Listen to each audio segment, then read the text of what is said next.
Գյորջյան Կասկադ 60 ամիս փուլային վճարում բազմաթիվ առավելություններ։ Հերթական անգամ սրբազանների ձերբակալման դեպքին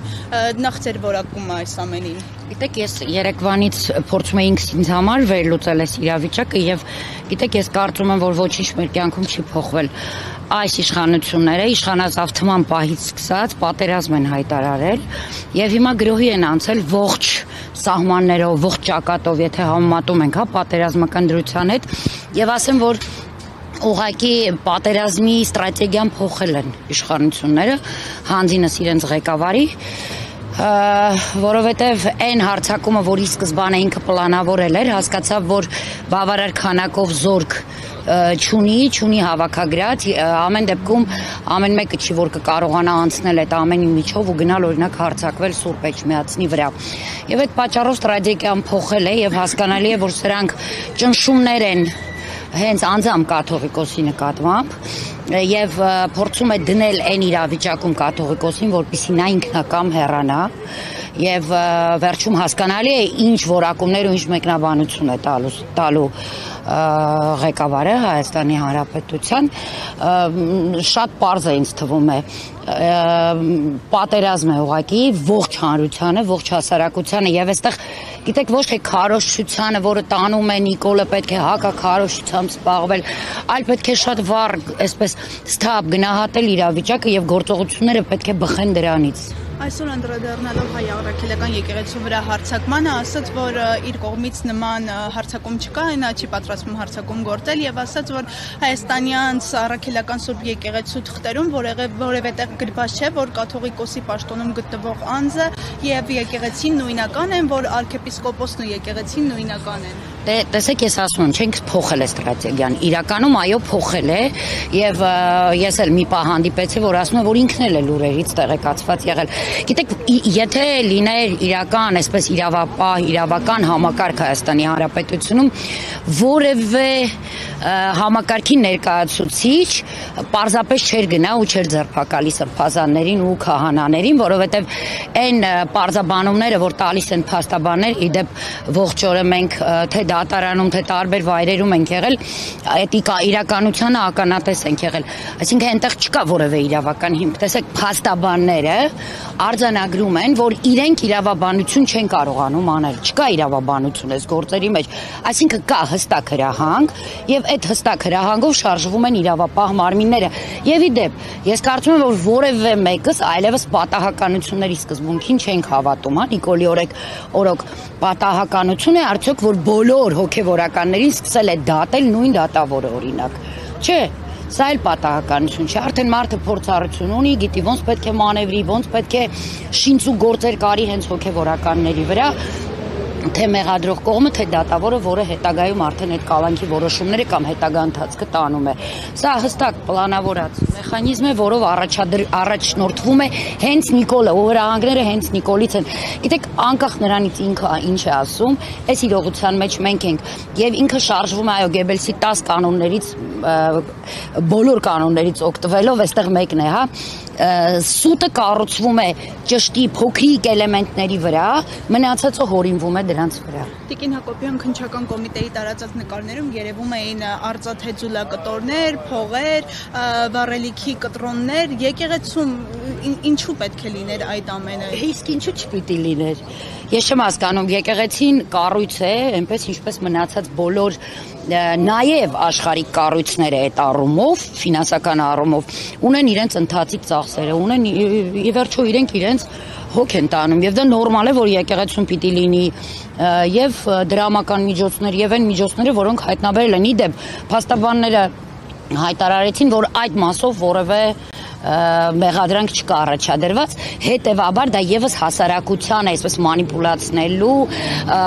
մեջը նստացնելու, որ տեսեք ժողովուրդ, հերիք չէր մնացածը ձեզ թալանել են, եկեղեցին էլ հետն է թալանում։ Ամեն դեպքում որևէ մեղադրանք այդ առումով չկա առաջադրված։ Նշեցիք, որ չեք հավատում որևէ պատահականություն, արդյոք հոգեվորականների ձերբակալությունը համընկավ հենց Սամվել Կարապետյանի կալանքը երկարաձգելու օրվա հետ։ Գիտեք, Նիկոլի օրոք ոչ մի բան պատահական չի։ Ես ասեմ նաև այդ համընկնումները ինչու են տեղի ունենում։ Մենք իրականում հասարակության այն հատվածը, ով հաշտ չէ իրավիճակի հետ, ով որևէ կերպ չի համակերպվում, ես իմ անձի վրա եմ վերցնում։ Ես երեկվանից անկեղծ եմ ասում, ես չգիտեի որ ուղղությամբ պետք է վազել։ Արդյոք հնարավոր է մարդու մարմինը կիսել, որ բոլոր տեղերում լինի։ Այսինքն ինքը նաև սրանով ջլատում է մեզ, թուլացնում է, պառակտում է, տեսեք, ինքը իր ողջ ուժերը մոբիլիզացրած, ինչ էր կատարվում երեք։ Համատարած լսում ենք Հայաստանում սպանությունների մասին, բայց 54 քննիչ լծված էին կամ ԱԱԾ բոլոր աշխատակիցները լծված էին եկեղեցու դեմ արշավին, հա։ Եվ մենք ոչ ոք չէինք իմանում, որ ուղղությամբ, որ դատարան պիտի գնանք, արդյոք պիտի գնանք Սամվել Կարապետյանի դատին, արդյոք պիտի գնանք Տեր Գարեգինի դատին, արդյոք մյուսի Սրբազանի, եւ արդյունքում ամենտեղ հավաքվում էր մի քանի հոգի մարդ։ Հասկանում եք, սրանք պատահականություններ չեն եւ նաեւ այն ինֆորմացիան, որ մենք քանի ժամ շարունակ չէինք կարողանում իմանալ նաեւ մարդիկ ով որտեղ է, նաեւ դրանով էր պայմանավորված, որպեսզի հասարակությունը եւս չկողնորոշվի եւ ուժերի մոբիլիզացիա այդ առումով տեղի չունենա։ Այո, սրանք պատահականություններ չեն որևէ կերպ։ Ինչ քայլեր պետք է ձեռնարկվի հետագա եկեղեցու դեմ հարձակումները կանխելու համար։ Գիտեք, մենք մեր մոլորությունը նրա մեջ է եւ Նիկոլի հենց հաղթանակը կանում է նրանում, որ մենք դետալների մեջ ենք ամեն ինչ փնտրում։ Հասկանալի է, որ եկեղեցու դեմ հարձակումը դա մեր ինքնության, մեր մեջքը կոտրելու, մեր ամենագլխավոր հենասյունը մեր մեջքից կամ տակից տանելու համար է արվում։ Բայց Նիկոլը ինքը սա եւս դիտարկում է որպես այսպես մի դրվագ եւ այդպիսի դրվագները բազմաթիվ են ցավոք սրտի Արցախի կեղեքումը հանձնումը սպանումը Արցախի իրականում էլի Նիկոլի համար դրվագներից մեկն էր, հա, այն ինչ որ պիտի հետագայում դեռևս տեղի ունենա եւ մենք դրվագ փորձում ենք պայքարել, չկա դրվագ պայքարելու,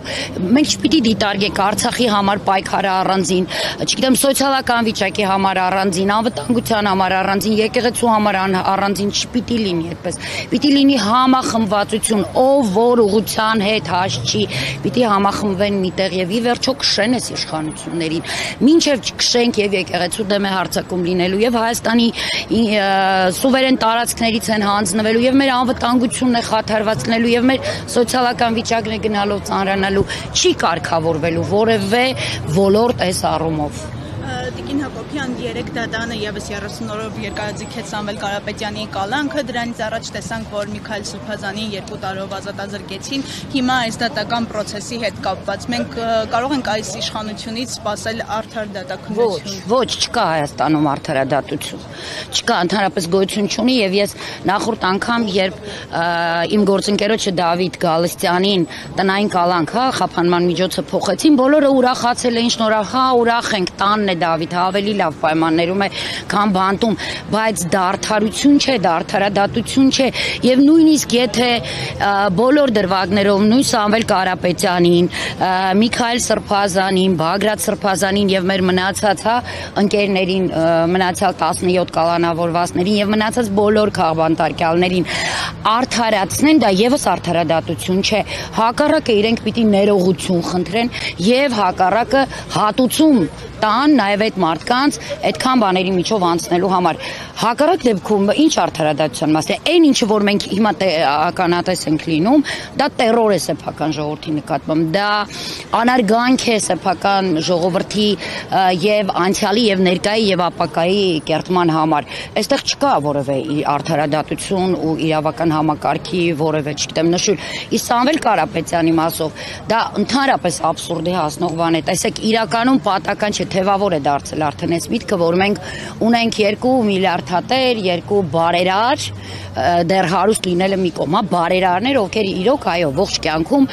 փորձել են օգտակար լինել իրենց ժողովրդին, մեկը Ռուբեն Վարդանյանն է այսօր Բաքվի բանտում, նրան դատում է Ալիևը, Սամվել Կարապետյանն է Հայաստանի բանտում, նրան դատում է Նիկոլ Փաշինյանը, եւ երկուսի պարագայում էլ դատում են միայն այն բանի համար, որ իրենք ուղղակի անտարբեր չեն անցնում հայ ժողովրդի կողքով, հայրենիքի կողքով, ընդհանրապես իրենց համար հայկականությունը